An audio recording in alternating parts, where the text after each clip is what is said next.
بعد فأعوذ بالله السميع العليم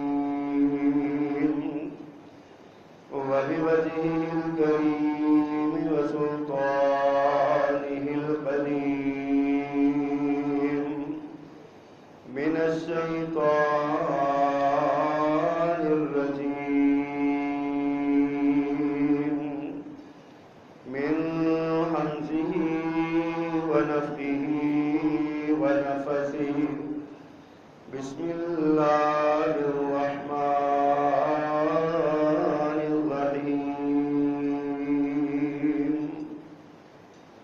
وإذا سألك عبادي عني فإني قريب أجيب دعوة الداع إذا دعان فليستجيبوا لي وليؤمنوا بي لعلهم يرشدون.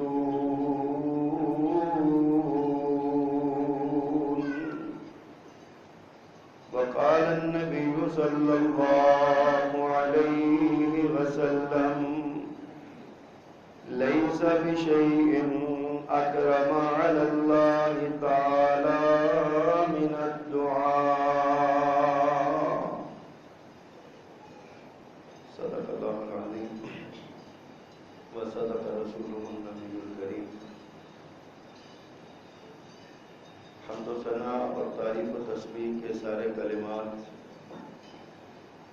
اللہ سبحانہ و تعالیٰ کے لیے خاص ہیں، جو اکیلا ہی اس ساری کائنات کا بلا شرکت غیر یکتا و تنہا مالک و مختار ہے.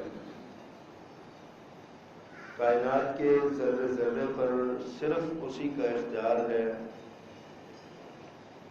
حضرت انسان کے بالوں کے بڑھنے سے لے کے اس کے سانسوں کے کم ہونے زیادہ ہونے تک وہی قادر مطلق ہے. وہی ہے جس نے حضرت انسان کے رزق کا ذمہ لیا، اور وہی ہے جس نے حضرت انسان کی روحانی ترقی کے لیے ہدایت کا ذمہ لیا. ہر طرح کی حاجات و مناجات اور دعائیں، التجائیں، ندائیں اور پکاریں اسی کے لیے خاص ہیں، اور کسی سے ہاتھ پھیلانا اور مانگنا جائز نہیں ہے. درود و سلام رسول محتشم، نبی معظم، امام الہدیٰ، رسول خدا جناب محمد الرسول اللہ صلی اللہ علیہ وسلم کی ذات والا صفات کے لیے مختصر کلمات حمد و صلات کے بعد قرآن مجید کے اس مقام کا جب ہم مطالعہ کرتے ہیں، یہ سورۃ البقرہ ہے، اور سورۃ البقرہ کا 22واں رکوع اور دوسرے پارے کا یہ چھٹا رکوع ہے، 7واں رکوع ہے. اس رکوع میں اللہ سبحانہ و تعالی نے رمضان کے مسائل بیان کیے ہیں،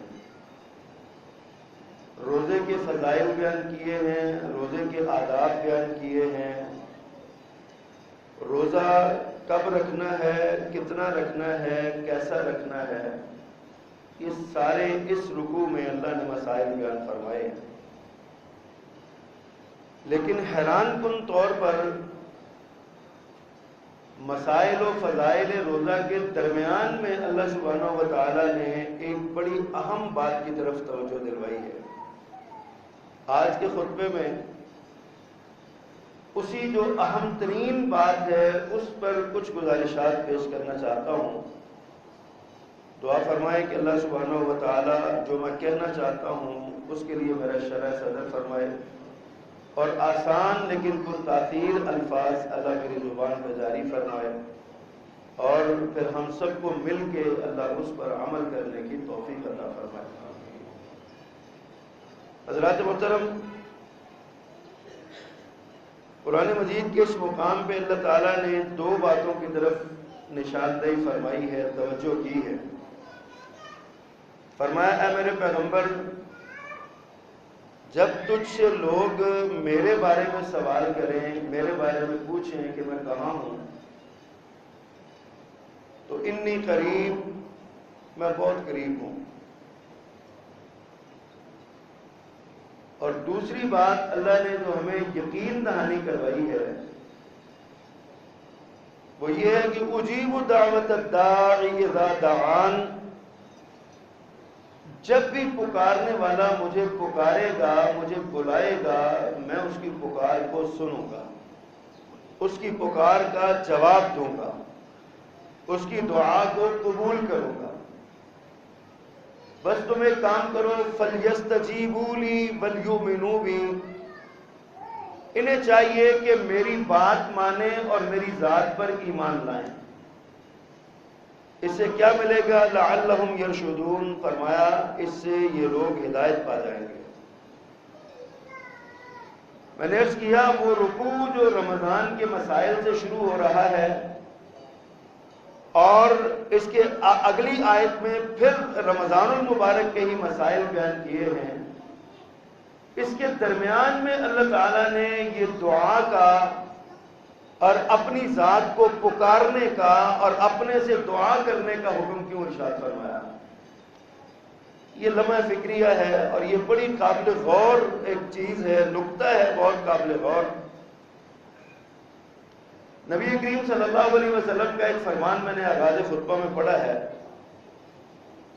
آپ نے ارشاد فرمایا لیس شیء اکرم علی اللہ تعالی من الدعاء، اللہ کے ہاں کوئی عمل اتنا قابل عزت نہیں ہے جتنا قابل عزت دعا ہے۔ اس کا مطلب یہ ہے کہ اللہ تعالیٰ کو دعا کا مانگنا بہت پسند ہے۔ اللہ کے تمام انبیاء جتنے بھی اللہ نے نبیوں کو بھیجا وہ ظاہر انسانیت کے لیے رول ماڈل ہیں، ان کی ساری سیرت کو ہم پڑھ جائیں تو ہمیں جو پیغام ملتا ہے وہ یہی ہے کہ انہوں نے ہر چیز اپنے اللہ سے مانگی ہے۔ اور ہمارے پاک پیغمبر صلی اللہ علیہ وسلم نے تو تعلیم یہ دی ہے، فرمایا اللہ سے مانگو، جوتے کا تسمہ ٹوٹ جائے تو وہ بھی اللہ سے مانگو۔ اب دیکھیے بظاہر تو جوتے کے تسمے کی کوئی ویلیو نہیں ہے نا، لیکن تعلیم یہ ہے کہ اگر تمہارے جوتے کا تسمہ ٹوٹ جائے تو مصلی میں جا کے بیٹھ جاؤ، ہاتھ اٹھا کے اللہ سے سوال کرو کہ یا اللہ میرے جوتے کا تسمہ ٹوٹ گیا ہے، یہ بھی تو ہی مجھے دے سکتا ہے۔ کیسی اگر اللہ نہ دینا چاہے تو شیخ سعدی رحمہ اللہ کا وہ بڑا معروف واقعہ ہے، ایک دن نہ پڑھنے جا رہے تھے کہیں مدرسے میں دین کی تعلیم کے لیے، پاؤں میں جوتا نہیں تھا، گرمی شدید تھی، تو گرمی کی شدت کی وجہ سے پاؤں جل رہے تھے زمین پر۔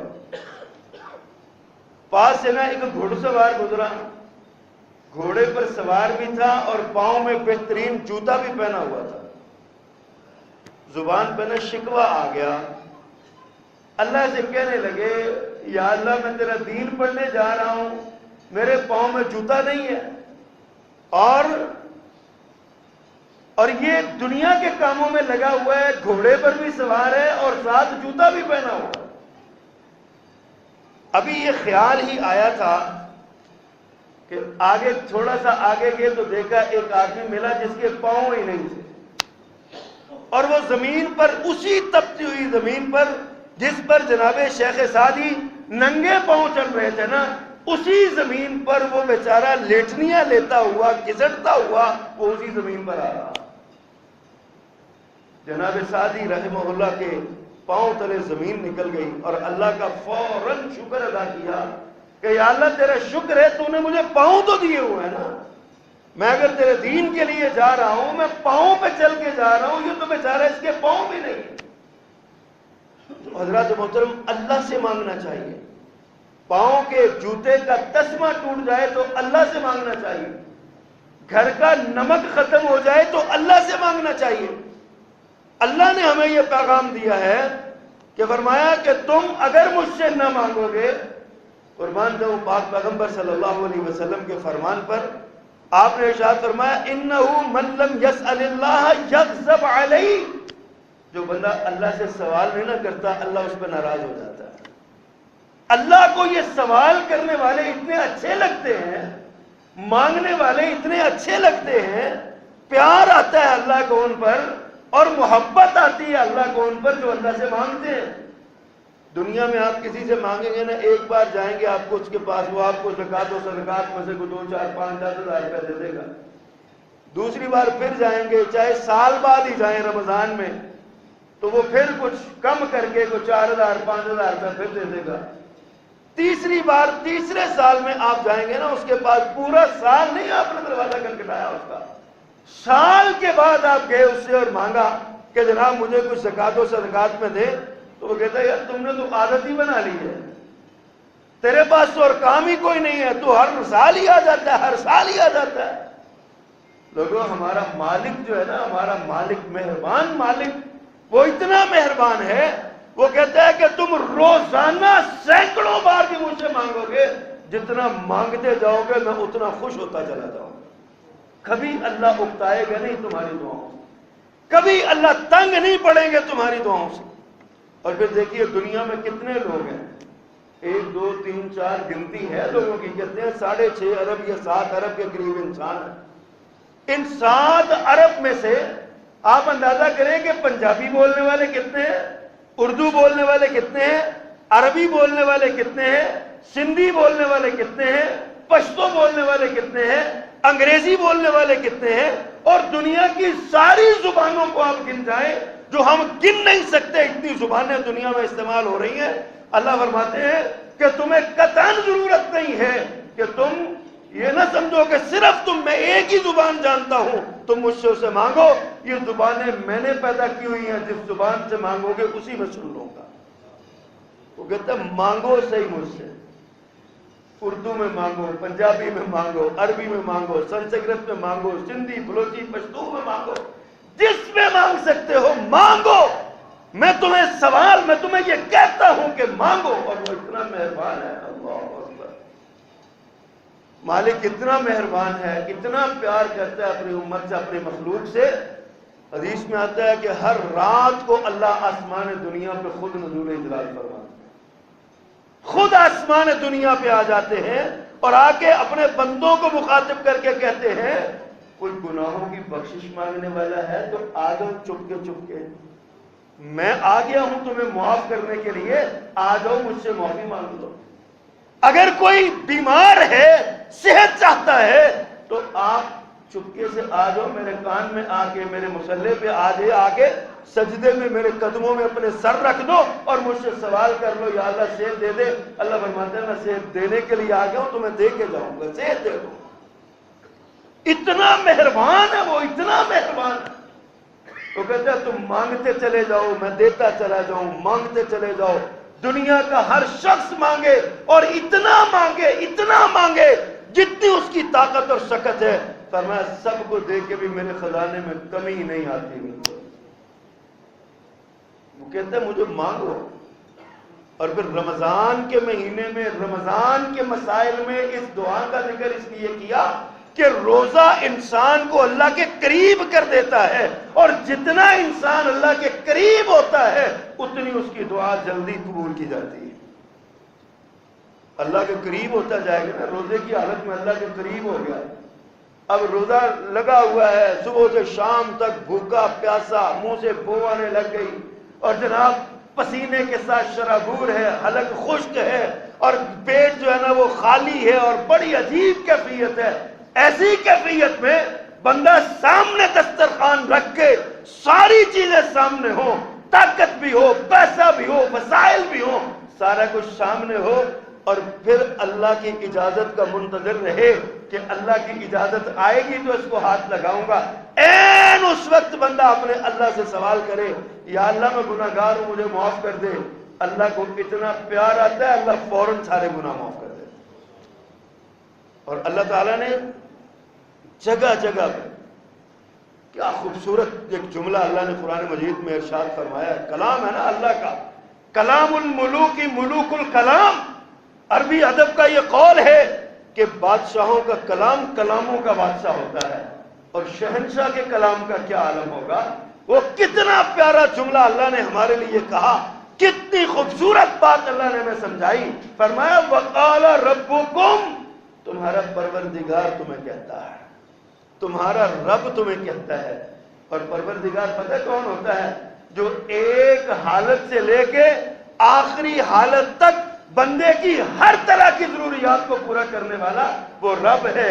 آپ ماں کے پیٹ میں تھے، وہاں آپ کی ضروریات الگ تھیں، اللہ نے وہ پوری کی۔ آپ دنیا میں آئے، آپ کو حلقے قوام کی غذا چاہیے تھی، اللہ نے ماں کی چھاتی میں آپ کی غذا کا ڈبو پیدا کر دیا۔ آپ تھوڑا سا بڑے ہوئے، آپ کو سخت غذا کی ضرورت تھی، اللہ نے ماں کے دودھ سے گائے کے دودھ پہ منتقل کر دیا۔ تھوڑا سا اور بڑے ہوئے، آپ کے لیے پھل پھول مہیا کر دیے۔ تھوڑا سا اور بڑے ہوئے، ہڈیاں مضبوط ہوتی چلی گئیں، کیلشیم بڑھتا چلا گیا، ضرورتیں بڑھتی گئیں، اللہ نے آپ کی ضرورت کے مطابق ساری ضرورتیں پوری کر دی۔ اس کو رب کہتے ہیں۔ اور اللہ نے اس جملے کے لیے یہ لفظ بولا اپنے لیے، وقال اللہ بھی تو کہا جا سکتا ہے نا کہ اللہ کہتا ہے۔ علماء تفسیر نے بڑی خوبصورت بات یہاں پہ لکھی ہے، فرماتے ہیں کہ لفظ اللہ میں جلال ہے، لفظ اللہ میں جلال ہے، ہیبت ہے۔ جب اللہ کا نام آتا ہے دل لرز جاتا ہے، لیکن لفظ رب میں جمال ہے، محبت ہے، پیار ہے۔ اللہ نے اس پیار کو مخاطب کر کے کہا وقال ربکم، لوگوں تمہارا رب کہتا ہے، تمہارا پروردگار کہتا ہے، تمہارا رب تمہیں آواز دیتا ہے۔ اللہ جی کیا آواز دی ہے؟ فرمایا وقال ربکم، تمہارا رب کہتا ہے ادعونی استجب لکم، تم مجھے پکارو میں تمہاری پکار کو سننے والا ہوں، میں جواب دوں گا تمہاری پکار، میں جواب دوں گا تمہاری دعا کا۔ تم مجھے پکار کے تو دیکھو، کبھی مجھے لبیک اللہم لبیک کہہ کے تو دیکھو، کبھی میرے سامنے ہاتھ پھیلا کے تو دیکھو، کبھی میرے دروازے کا فقیر بن کے تو دیکھو۔ اللہ نے فرمایا یا ایھا الناس انتم الفقراء الی اللہ، اے انسانوں تم سارے کے سارے اللہ کے دروازے کے فقیر، سارے کے سارے اللہ کے دروازے کے فقیر ہو۔ ایک فقیر کا ذکر کروں، اللہ اکبر، 4,500 سال پہلے کا واقعہ ہے۔ اللہ نے اپنے خلیل کو حکم دیا، یہ جو تمہارا چھوٹا سا بچہ ہے نا، اس کو اور اس کی ماں کو جاؤ اس جنگل اور بیابان میں چھوڑ آؤ، جہاں کوئی نہیں میرے سوا، وہاں پہ چھوڑ آؤ۔ اب کیا ہوا؟ جناب خلیل اپنے بچے کو لیا، اس کی ماں کو لیا اور آئے، اور عین اس جگہ پہ جہاں پہ آج زمزم کا کنواں موجود ہے، اس جگہ پہ جناب اسماعیل اور ان کی والدہ کو بٹھایا، اور بغیر بتائے نا پیچھے کو صفا کی طرف، صفا پہاڑی ہے نا زمزم سے پیچھے، ادھر کو رخ کیا اور چل پڑے۔ اللہ اکبر۔ ماں ہاجرہ پریشان ہو گئی کہ ہم نے کوئی ایسی گستاخی بھی نہیں کی، کوئی ناراضگی کا کام بھی نہیں کیا، یہ کیا ہوا؟ کیا ہوا؟ پیچھے پلٹی، دوڑی، آواز دی سرتاج رکیے، بات تو بتائیے ہوا کیا؟ اس جنگل میں کہاں چھوڑ کے جا رہے ہیں ہم کو؟ اللہ اکبر۔ حضرات جناب ابراہیم علیہ السلام نے پیچھے بھی مڑ کے نہیں دیکھا، کہیں بیوی کی محبت یا بچے کی محبت جوش نہ مارے اور اللہ کے حکم کی نافرمانی نہ ہوتا۔ آگے گئے، جب چلتے گئے نا پیچھے مڑ کے بھی نہ دیکھا، تو ماں ہاجرہ بڑی سمجھدار خاتون تھی، انہوں نے کہا سرتاج صرف ایک بات بتا دے، یہاں کس کے حوالے کر کے جا رہے ہیں؟ یہاں کس کے ذمہ لگا کے جا رہے ہیں ہم کو؟ اس جنگل اور بیابان میں لوگ تو اپنے بچوں بیویوں کی حفاظت کے لیے جانیں دے دیتے ہیں، آپ کس کے حوالے کر کے جا رہے ہیں؟ جناب ابراہیم نے منہ پلٹائے بغیر انگلی کا اشارہ کیا، تو میں اللہ کے حوالے کر کے جا رہا ہوں۔ جناب ہاجرہ نے جب یہ سنا نا تو اسی وقت اپنے قدموں کو روکا، فرمایا اذن لا یضیعون اللہ، اگر اللہ کے حوالے کر کے جا رہے ہیں تو وہ ہمیں کبھی ضائع نہیں کرے گا، کبھی ہمیں ضائع نہیں کرے گا اگر اللہ کے حوالے کر کے آپ جا رہے ہیں۔ ابراہیم علیہ السلام وہاں سے نکلے، بات کر رہا ہوں اللہ کے فقیر کی، ابراہیم علیہ السلام آگے نکلے نا، تھوڑا سا آگے، اللہ اللہ جب صفا پہاڑی کی اوٹ میں ہو گئے نا تو پیچھے کو نگاہ کی، اللہ نے وہی کی تھی یہاں پہ میرا گھر ہے، یہاں بیت الحرام ہے، یہاں پہ اس کی تعمیر تم نے کرنی ہے، بچے کو چھوڑ کے آؤ۔ پہاڑی کی اوٹ میں گئے تو اللہ کا فقیر اللہ کے سامنے ہاتھ پھیلا کے بیٹھ گیا۔ کیا کہا؟ آپ اور میں ہم صرف تصور کر سکتے ہیں حضرات، صرف تصور کر سکتے ہیں، ہم ایسا عمل نہیں کر سکتے، ہم ایسا ہمارے لیے اتنا مشکل ہے، یہ صرف تصور کر سکتے ہیں کہ جناب ابراہیم علیہ السلام نے سائیڈ پہ بیٹھ کے اللہ سے جو التجا کی، کہا ربنا ربنا، ادھر کہا وقال ربکم، تمہارا رب کہتا ہے۔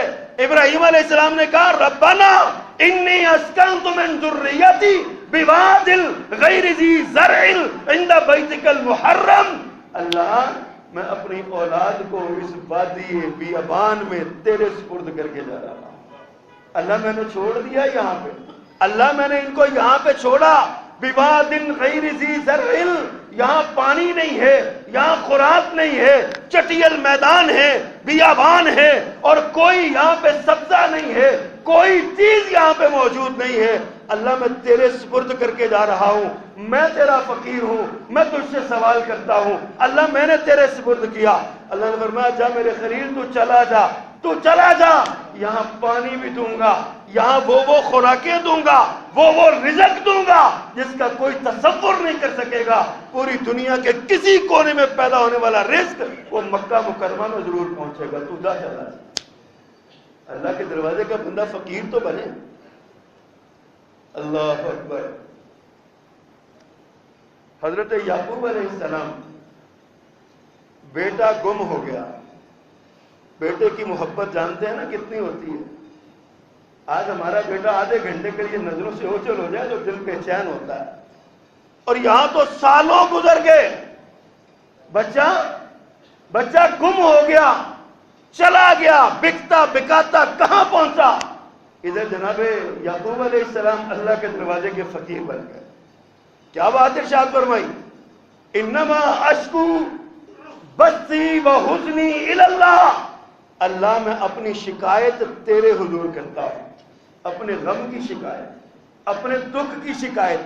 میرا بچہ آج میری نظروں سے اوچھل کر دیا گیا، میرا لاڈلا بچہ جس کو تو نے خواب میں اس کے عظیم مستقبل کا نشان دکھایا، تو نے اس کو خواب میں اس بات کی توجہ دلوائی کہ آنے والے دور میں تیرا نبی ہوگا، اللہ آج وہ میری نظروں سے اوجھل کر دیا گیا، میرا بچہ مجھ سے جدا کر دیا گیا۔ انما اشکو بثی و حزنی الی اللہ، اللہ میں یہ شکایت کرتا ہوں تو تیرے ہی دروازے پہ کرتا ہوں، تیرے ہی دروازے پہ کرتا ہوں۔ اللہ نے فرمایا میرے یعقوب پریشان کیوں ہوتے ہو، لوٹاؤں میں تیرا بچہ، تو نے میرے حوالے کر دیا نا معاملہ، اب شکایت تو نے میری بارگاہ میں درج کروائی ہے، تیری ایف آئی آر کٹ گئی، تیرے بچے کی حفاظت اور اس کو تجھ تک پہنچانا یہ میں رب العالمین کی ذمہ داری ہے، تو میری قدرت کے کھیل دیکھ ذرا ہوتا کیا ہے۔ اور پھر جناب یوسف علیہ السلام کنویں سے نکلے، سردار کے پاس بکے، وہاں سے رئیس مصر کے پاس بکے، وہاں سے اس کی بیوی اس پر فریفتہ ہو گئی، اس نے جیل میں کروا دیا، 9 سال یا کم و بیش جیل میں گزارے، پلٹ کے واپس آئے تو جناب مصر کے شہنشاہ بن چکے تھے، بادشاہ بن چکے تھے مصر۔ اور یہی بادشاہ اب جب اللہ کی قدرت، اپنا نظام ہے اللہ کا، ہماری سمجھ میں نہیں آتی، ہم جلدی کا شکار ہو جاتے ہیں، اللہ کا نظام اپنا ہے۔ اللہ نے انہی بھائیوں کو جنہوں نے جناب یوسف کو کنویں میں پھینکا تھا، اپنی جان چڑھائی تھی، اپنی نظر میں مار ڈالا تھا، انہی بھائیوں کو فقیر بنا کے اس بادشاہ کے دربار میں بھیج دیا۔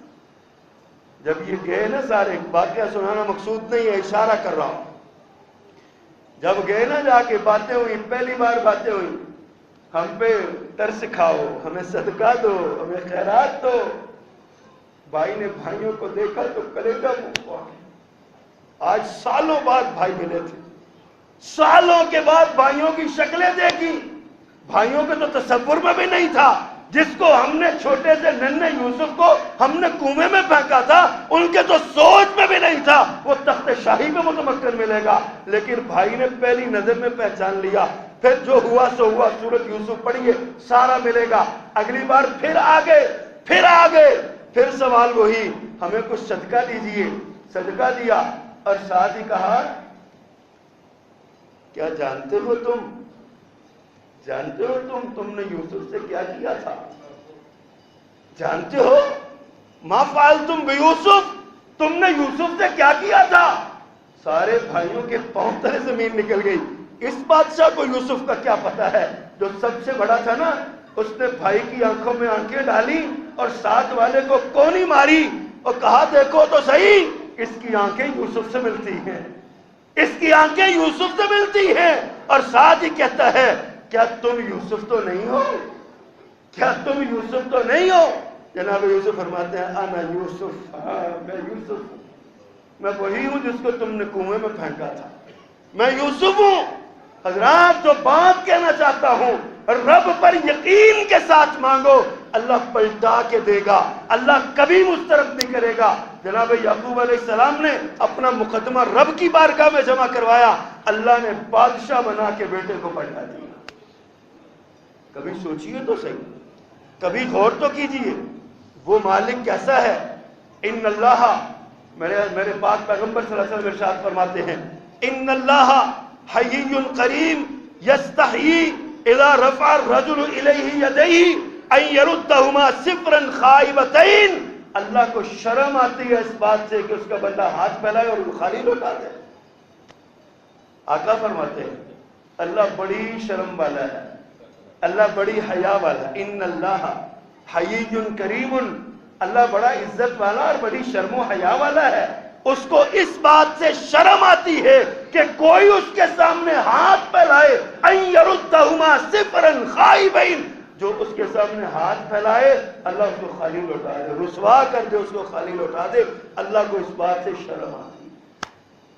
اور پھر وہ مالک، اس نے کہا کہ جس بندے کے بال سفید ہو جائے نا، سفید بال ہو جائے جس کے، اللہ کو اس کے سفید بالوں کی بھی بڑی حیا آتی ہے۔ اللہ دیکھتے ہیں اس کے بوڑھا، یہ سفید بالوں والا بوڑھا، یہ میرے دروازے پہ آیا، میں اس کو خالی لوٹا دوں، لوگ کیا کہیں گے؟ بوڑھا بابا سفید بالوں والا، اللہ کو شرم آتی ہے اس کے سفید بالوں کی، اللہ اس کو خالی نہیں لوٹاتا۔ اللہ تو کسی کو بھی خالی نہیں لوٹاتا، جوانوں کی بھی سنتا ہے، بچوں کی بھی سنتا ہے، بوڑھوں کی بھی سنتا ہے، مردوں کی بھی سنتا ہے، عورتوں کی بھی سنتا ہے، سب کی اللہ سنتا ہے۔ اللہ کسی کو رد نہیں کرتا، اس لیے کہ وہ کہتا ہے وَقَالَ رَبُّكُمُ ادْعُونِي أَسْتَجِبْ لَكُمْ، تمہارا پروردگار تمہیں کہتا ہے مجھے پکارو میں تمہاری پکار سنتا ہوں، پکارو تو صحیح، مجھے بلاؤ تو صحیح۔ اللہ اکبر۔ نبی کریم صلی اللہ علیہ وسلم نے ارشاد فرمایا من فتح لکم باب الدعاء فتحت لہ ابواب الرحمہ، تم میں سے جس کے لیے دعا کا دروازہ کھل گیا نا، یعنی جس کو دعا کی توفیق مل گئی، جو بندہ دعا کرنے لگ گیا، اس نے ہاتھ اٹھا دیے، آقا فرماتے ہیں فتحت لہ ابواب الرحمہ، اس کے لیے رحمت کے دروازے کھل گئے، اس کی دعا قبول ہو گئی۔ اللہ دعا کی توفیق دیتا ہی اس کو ہے جس کی قبول کرنی ہوتی ہے، یاد رکھیے۔ صرف اللہ یہ کہتے ہیں یقین سے مانگو، عزم سے مانگو، حوصلے سے مانگو، مانگتے چلے جاؤ، مانگتے چلے۔ کبھی ایسا ہوتا ہے اللہ کو کسی کے مانگنے کا انداز بڑا پسند آ جاتا ہے، وہ بڑی محبت کے ساتھ نا اللہ سے باتیں کرتا ہے، اللہ تو میرا خالق ہے، تو میرا مالک ہے، تو میرا رازق ہے، میرا تیرے سوا کوئی نہیں، میں کس کے دروازے پہ جاؤں؟ اللہ اکبر، نہیں ہے میرا تیرے سوا کوئی۔ اور مجھے ایک حدیث یاد آئی، حضرت علی رضی اللہ تعالیٰ عنہ ایک سواری پہ سوار ہوئے، بسم اللہ الحمدللہ اللہ اکبر پڑھا، سبحان اللہ، دعا، سواری کی دعا پڑھی، اور دعا پڑھنے کے بعد نا آخر میں جا کے یہ دعا، یہ الفاظ ارشاد کیے کہ آپ اللہ کے رسول صلی اللہ علیہ وسلم نے یہی بات ارشاد فرمائی تھی نا کہ لا یغفر الذنوب الا انت، یہ حدیث کے الفاظ پڑھے اور ساتھ ہی کہا، ساتھ ہی مسکرا دیے، دانت ظاہر ہو گئے، مسکرائے۔ لوگوں نے کہا امیر المومنین کچھ سمجھ نہیں آئی مسکرانے کی، آپ نے یہ دعا پڑھی ہے لا یغفر الذنوب الا انت، اللہ تیرے سوا میرا کوئی نہیں، گناہوں کی معافی دینے والا مجھے کوئی نہیں ہے، تو مسکرائے کیوں ہے اس پر؟ حضرت علی فرماتے ہیں ایک بار میں رسول اللہ صلی اللہ علیہ وسلم کے ساتھ تھا، آپ بھی سواری پہ سوار ہوئے، آپ نے یہ دعا پڑھی، اور جب آپ نے یہ دعا پڑھی نا لا یغفر الذنوب الا انت، تو آپ بھی مسکرائے تھے، آپ بھی مسکرائے، آپ کے دندان مبارک ظاہر ہوئے۔ میں نے پوچھا اللہ کے پیغمبر اس پہ مسکرانے والی تو کوئی بات نہیں، آپ کیوں مسکرائے؟ لوگوں جگر پہ ہاتھ رکھ کے رب کی محبت میں ڈوب کے سنیے، اللہ کے رسول صلی اللہ علیہ وسلم نے ارشاد فرمایا جب بندہ یہ کہتا ہے نا لا یغفر الذنوب الا انت، اللہ عرش بری پہ مسکرانے لگتا ہے۔ اللہ کہتے ہیں میرا بندہ جانتا ہے کہ میرے سوا اس کو کوئی نہیں معاف کر سکتا، میرے بندے کو علم ہے کہ میرے سوا اس کو کوئی معاف نہیں کر سکتا، اس لیے جب میرا بندہ مجھ سے سوال کرتا ہے میں اس کو معاف کر دیتا ہوں، میں اس کے سامنے میں اس کے اٹھے ہاتھوں کی لاج رکھ لیتا ہوں، میں اس کی زبان سے نکلے ہوئے جملوں کی حیا کر لیتا ہوں، وہ جو سوال کرتا ہے میں عطا کر دیتا ہوں۔ حضرات اللہ اتنا مہربان، اتنا مہربان۔ ایک اور مائی کا ذکر مجھے یاد آیا، اللہ کے رسول صلی اللہ علیہ وسلم کی ایک صحابیہ تھی، خاتون تھی نا، میری خواتین مائیں بہنیں بیٹیاں بھی آئی ہوئی ہیں، سنیں ذرا، اللہ سے تعلق بنائیے۔ یہ مائی خولہ یا خویلہ ان کا نام تھا، خولہ بن ثابت یا خویلہ بن ثابت، دونوں نام ذکر کیے گئے۔ یہ نام اللہ کے رسول صلی اللہ علیہ وسلم کی صحابیہ، ان کے شوہر جو تھے نا حضرت عبادہ بن سامت کے بھائی تھے اوس بن سامت۔ یہ ذرا اوس نا بڑے تلخ مزاج تھے، کڑوے تھے طبیعت کے۔ کئی بزرگ ہوتے ہیں نا خام خواہ وہ ماتھے پہ جو ہے نا وہ غصہ ہی چڑھا رہتا ہے، اور ناک پہ ان کے وہ بال ہی نہیں جاتے۔ حضرت اوس بھی انہی میں سے تھے۔ غصہ چڑھا، ایک دن غصہ آیا تو بڑے غصے کے ساتھ اپنی بیوی سے کہہ دیا جاؤ آج کے بعد تم میرے لیے میری ماں جیسی ہو۔ اب عربی میں اس کو زہار کرنا کہتے ہیں، اور زہار کا مطلب عرب میں طلاق ہوتا تھا کہ طلاق ہو گئی۔ اب جب انہوں نے زہار کا جملہ بول دیا تم میری ماں کی طرح ہو، میری بیوی نہیں رہی، اس کا بیوی ختم، بیوی کا رشتہ ختم ہو گیا۔ عرب کا رواج یہ تھا کہ بیوی کا رشتہ ختم ہو گیا۔ اللہ اکبر۔ جب یہ آئی اس نے جب یہ زہار کا سنا تو پریشان ہو گئی، میں بوڑھی ہو گئی ہوں، اب میں کہاں جاؤں گی، کیا کروں گی، بچے ہیں چھوٹے چھوٹے، کیا معاملہ؟ یہ اللہ کے رسول صلی اللہ علیہ وسلم کے پاس تشریف لائے۔ ام المومنین سیدہ عائشہ رضی اللہ عنہ فرماتی ہیں میں اللہ کے رسول صلی اللہ علیہ وسلم کے سر میں نا تیل مالش کر رہی تھی، تیل کی۔ اللہ کے رسول صلی اللہ علیہ وسلم میرے پاس بیٹھے تھے، یہ مائی خولہ آئی اور آ کے اللہ کے رسول صلی اللہ علیہ وسلم سے شکایت کی، کہتی ہیں اللہ کے پیغمبر میرا مسئلہ حل کیجئے، میرے شوہر نے مجھ سے زہار کر لیا، آپ مجھے بتائیے میں بوڑھی ہو گئی ہوں، آگے شادی کہیں کر نہیں سکتی، چھوٹے چھوٹے بچے ہیں ان کو میں پال نہیں سکتی، اور میرے شوہر نے غصے میں آ کے یہ بات کہہ دیا، میں کیا کروں؟ نبی کریم صلی اللہ علیہ وسلم نے فرمایا خولہ میرے پاس تیرے مسئلے کا کوئی حل نہیں، خولہ میرے پاس تیرے، عرب کا رواج یہی ہے تجھے طلاق ہو گئی ہے اب تو اپنا اگلا گھر ڈھونڈے گی، میرے پاس تیرے مسئلے کا کوئی حل نہیں ہے۔ حضرات وہ لڑنے لگی، اللہ کے رسول صلی اللہ علیہ وسلم میرا مسئلہ حل کیجئے، میرا مسئلہ حل کیجئے، شوہر کی شکایت لگائی۔ اللہ اکبر کبیرہ۔ حضرات پھر کیا ہوا؟ اللہ کے رسول نے جب مایوس کر دیا نا، فرمایا کہ میرے پاس اس کا حل ہی نہیں ہے، کوئی وحی نہیں آئی، اس نے وہیں پہ بیٹھے بیٹھے نا اللہ سے کال ملائی، وہیں پہ بیٹھے بیٹھے اللہ سے ڈائریکٹ کال ملائی، کوئی وسیلہ نہیں، کوئی قبر نہیں، کوئی دربار نہیں، کوئی پیر نہیں، خود حضرت صلی اللہ علیہ وسلم کائنات کے سب سے بڑے پیر، آپ جیسا پیر کوئی نہیں، آپ سے بڑا پیر کوئی نہیں، ان کو بھی نہیں لیا، ڈائریکٹ اللہ سے کال ملائی۔ اللہ نے اس کے جھگڑے کو قرآن بنا کے قرآن اتار دیا۔ میں میری بندیوں میرے پاس آؤ تو صحیح، تمہارے مسئلے میں حل کروں گا، مانگو تو صحیح۔ قد سمع اللہ قول الذی تجادلک فی زوجہا، فرمایا پیغمبر اللہ نے اس خاتون کی پکار کو سنا، اس کی آواز کو سنا جو اپنے شوہر کے بارے میں تجھ سے جھگڑ رہی تھی، تجادلک فی زوجہا، اپنے شوہر کے بارے میں تجھ سے جھگڑ رہی تھی اور سوال کر رہی تھی، مجھے بتاؤ۔ اللہ فرماتے ہیں میں نے اس کی پکار کو سن لیا، تیرے پاس مسئلے کا حل نہیں تو میں رب اس مسئلے کا حل کرتا ہوں۔ رب سے مانگو تو صحیح، اس کے دروازے پہ آؤ تو صحیح، اپنی پریشانیاں لے کر آؤ، اپنے دکھ لے کر آؤ، اپنے درد لے کر آؤ، اپنی روزی کی کمی لے کر آؤ، اپنی صحت کی کمی لے کے آؤ، اپنے ماں باپ کی صحت لے کے آؤ، اپنے بچوں کی تربیت کا سوال لے کے آؤ، اللہ کے دروازے پہ آؤ تو صحیح، وہ تمہیں دن پکارتا ہے، وہ رات پکارتا ہے، 24 گھنٹے پکارتا ہے، لا تأخذہ سنۃ ولا نوم، وہ سوتا بھی نہیں ہے، وہ اونگتا بھی نہیں ہے، وہ ایک لمحے کے لیے تمہارے حال سے غافل بھی نہیں ہے، اس سے مانگو تو صحیح، وہ تمہیں دینے کو تیار بیٹھا ہے۔ ہم مانگتے ہی نہیں ہیں، ہم مانگتے ہی نہیں ہیں، کس سے کیسے کریں؟ پاک پیغمبر صلی اللہ علیہ وسلم، اللہ اکبر، اللہ کے رسول صلی اللہ علیہ وسلم کی ایک حدیث آج میں پڑھ رہا تھا، آپ نے دعا کی ہے اپنے لیے، خدا کی قسم کیا جملے ہیں، میں تڑپ کے رہ گیا۔ اللہ ہمیں بھی ایسی توفیق عطا فرما، ہم بھی تجھ سے مانگ سکیں۔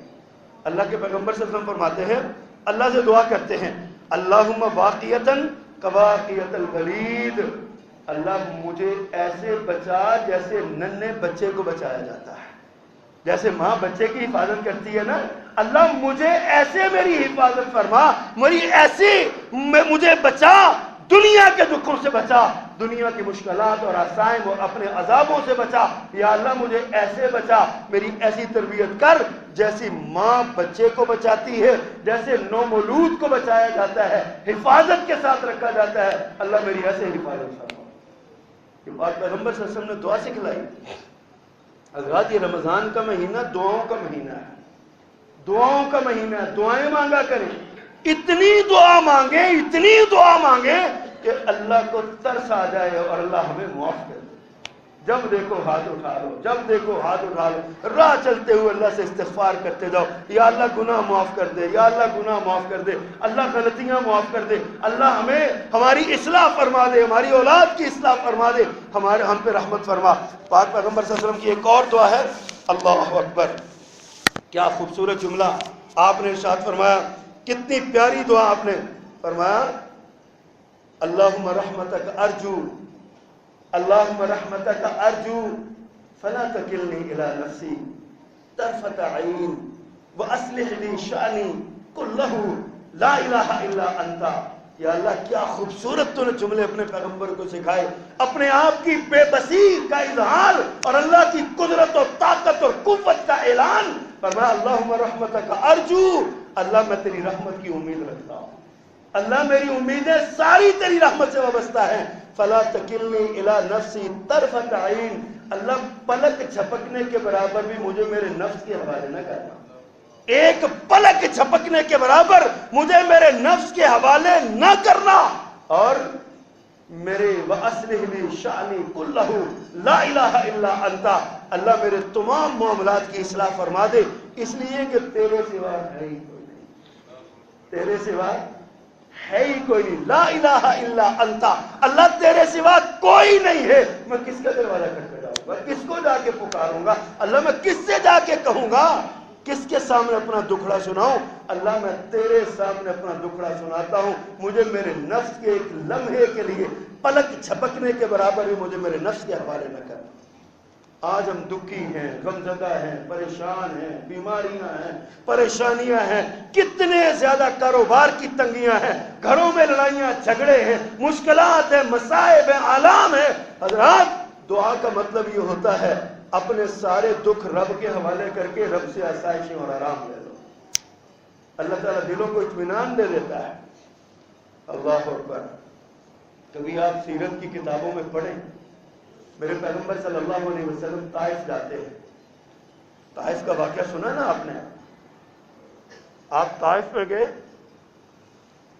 طائف کی وادی میں میرے پیغمبر صلی اللہ علیہ وسلم کو پتھر مارے گئے، مکہ والوں نے جواب دے دیا، مکہ والوں نے نکال دیا، مایوس ہو گئے، آپ طائف پہنچتے ہیں، طائف والوں کو دعوت دی، انہوں نے کہا ہم تو مکہ والوں سے بھی بڑے نااہل ہیں، مکہ کے جو رئیس اور سردار جو ایمان نہیں نہ قبول کیا تھا، ہم تو ان سے بھی بڑے نااہل ہیں۔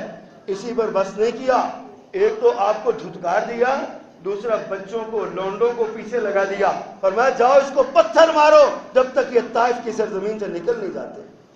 لوگ پتھر مارنے لگے، ایک پتھر میرے پیغمبر کی پیشانی پہ لگا، خون کا فوارہ چھوٹا، ایک پتھر میرے پیغمبر کی کمر پہ لگا، ایک پتھر میرے پیغمبر کے ہاتھ پہ لگا، کوئی پتھر میرے پیغمبر کے سینے پہ لگا۔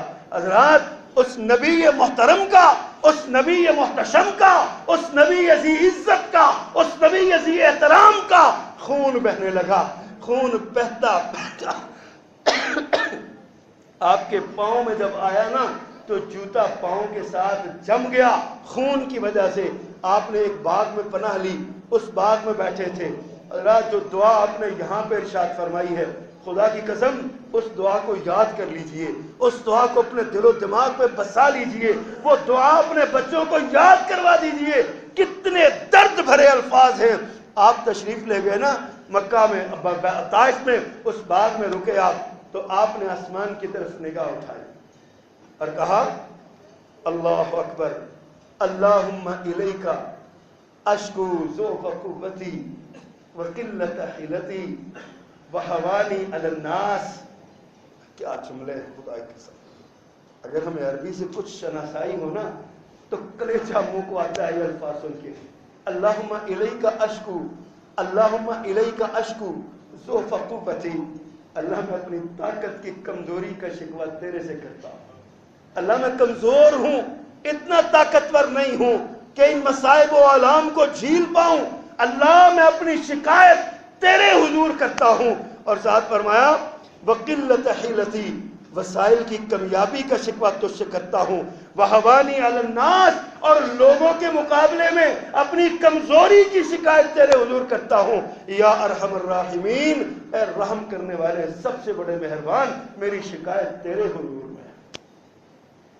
آگے کیا ارشاد فرمایا؟ اللہ اکبر، فرمایا لا تکلنی، فرمایا الا من تکلنی، الا من تکلنی، اللہ تو مجھے کن کے سپرد کر رہا ہے؟ اللہ کتنی بے بسی ہے، میرے پیغمبر کے جسم سے خون نکل رہا ہے، درد کی ٹیسیں اٹھ رہی ہیں، زخم زخم آپ کا سارا جسم ہے، لہو لہو آپ کا جسم ہے، مقدس و مطہر و معلی، یہ خون پاکیزہ تر خون، کائنات کی ہر چیز کو، میرے پیغمبر کا پسینہ تو بڑی ہے، ہم تو خون تو بڑی چیز ہے، ہم پسینے کے قطرے کو بھی کائنات کی ہر چیز قربان کر دے، اللہ کے پیغمبر کا یہ پسینہ، یہ خون جو ہے وہ گر رہا ہے، اور آپ فرماتے ہیں الا من تکلنی، اللہ مجھے کس کے حوالے کر رہا ہے؟ اللہ مجھے کس کے سپرد کر رہا ہے؟ اللہ اکبر، الا عدو یتجہمنی الا قریب ام الا قریب ملکتہ امری، یا اللہ تو مجھے اس دشمن کے حوالے کر رہا ہے جو رحم ہی نہیں کرتا، مجھے کس کے حوالے کر رہا ہے؟ اور ساتھ آگا کیا ارشاد فرماتے ہیں اس کے بعد؟ اللہ اکبر، جو جملہ آپ نے ارشاد فرمایا نا، فرمایا ان لم تکن ساخطا علی فلا ابالی، اللہ اگر تو مجھ پر ناراض نہیں ہے تو مجھے کوئی پرواہ نہیں، بس تو مجھ پہ ناراض نہ ہو۔ یہ سوال کون کر رہا ہے؟ کائنات کا امام کر رہا ہے، دنیا میں اللہ کا سب سے پسندیدہ شخصیت وہ یہ سوال کر رہی ہے، اللہ اگر تو مجھ پہ ناراض نہیں ہے فلا ابالی، مجھے کوئی پرواہ نہیں ہے، پھر کسی کی پتھر لگے یا تیر زخم لگے یا کچھ اور، مجھے کسی کی پرواہ نہیں ہے۔ حضرات یہ دعا اللہ کے رسول صلی اللہ علیہ وسلم نے ایسی پیاری دعا ہمیں یہ سکھائی ہے، کیا زبردست اس میں جملے آپ نے بولے، بہت طویل دعا ہے، وقت کم ہے، میں اس کو اسی پہ ایک ترجمہ صرف کرنے کی کوشش کرتا ہوں۔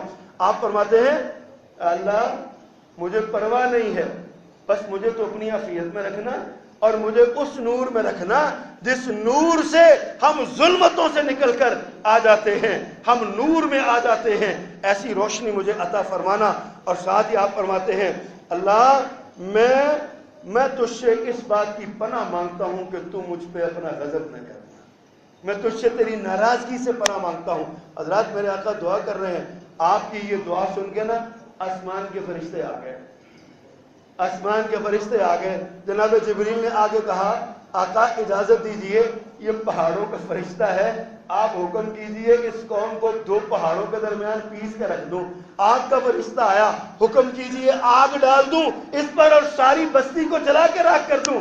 لوگوں ابھی ایک لمحہ پہلے اللہ سے اپنے زخم کی شکایتیں کرنے والا میرا مہربان نبی، میرا امت سے محبت کرنے والا نبی، جب دیکھا نا یہ سزا والے فرشتے آ گئے، فوراً اللہ سے پھر ہاتھ اٹھا دیے، اللہم اہد قومی، اللہم اہد قومی فإنہم لا یعلمون۔ اللہ اگر انہوں نے بدتمیزیاں کی ہیں نا اس لیے کی ہیں مجھے جانتے نہیں ہیں، اللہ تو ان کو ہدایت دے دے، ان کو میرا تعارف کروا دے۔ وہ مہربان نبی، حضرات سوچئے ذرا، کہاں جو ظلم اور تشدد ہوا اللہ سے شکایت کی، اپنے معاملے کی، لیکن جب فرشتے آئے تو ساتھ ہی اللہ سے کہا یا اللہ ان کو سزا نہ دینا، ان کو معاف کر دے اور ان کو ہدایت دے دے۔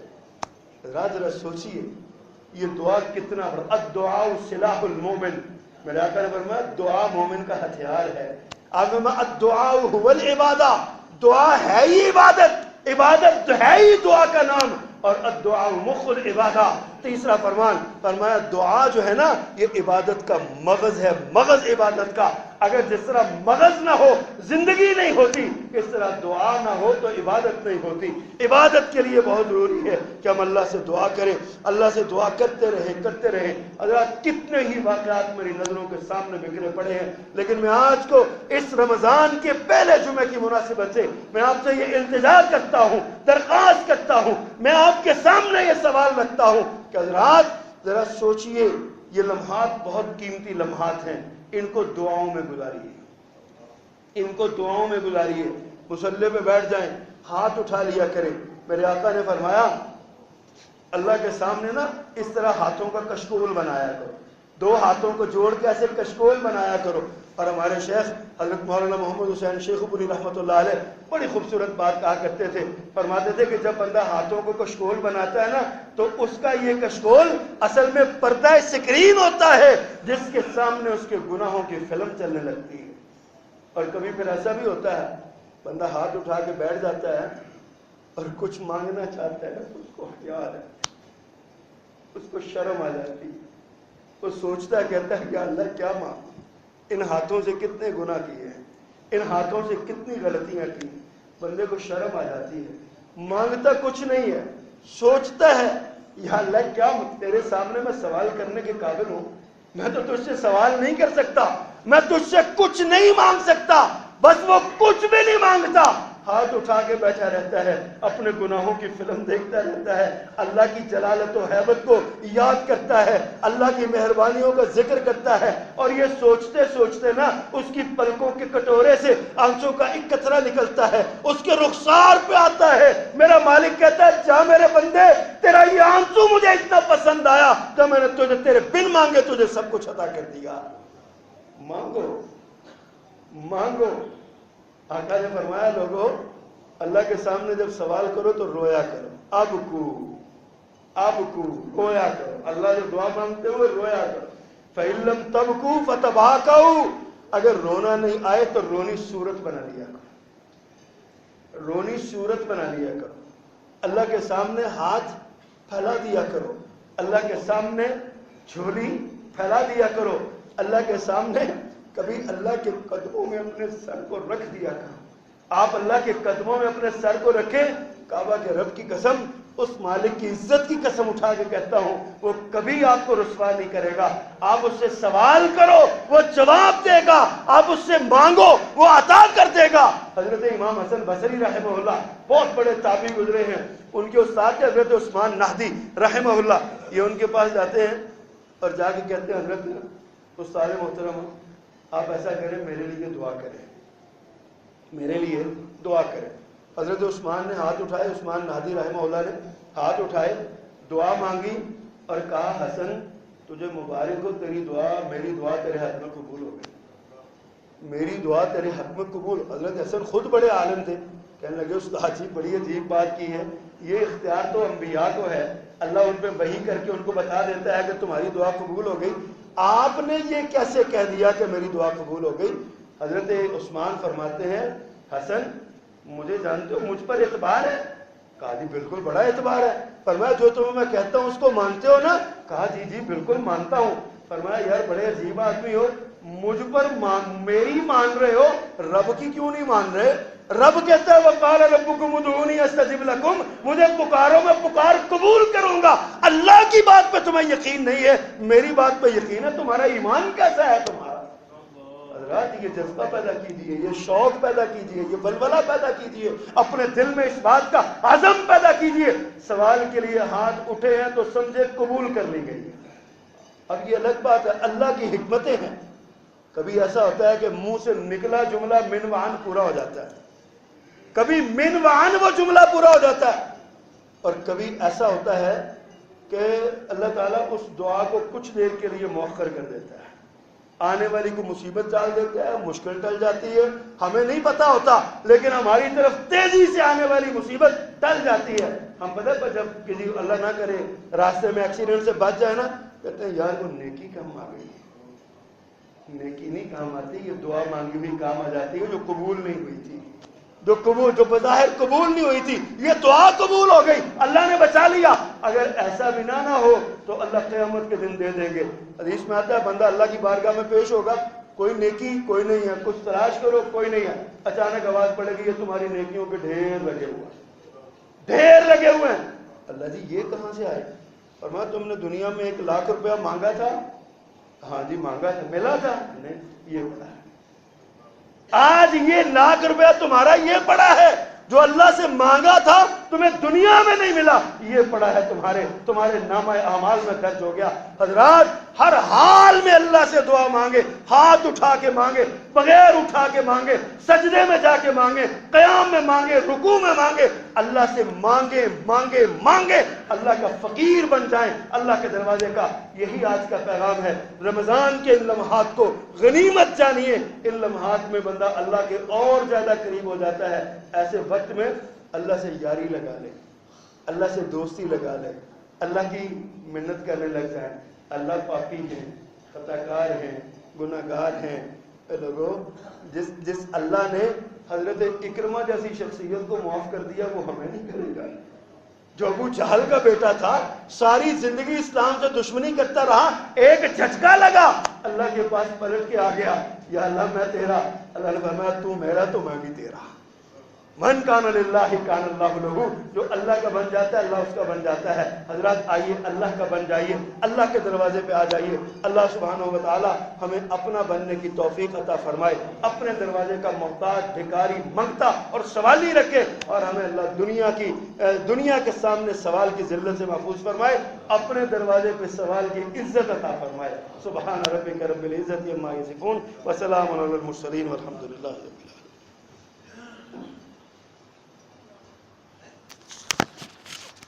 پہلا جو میں نظر مسجد چلے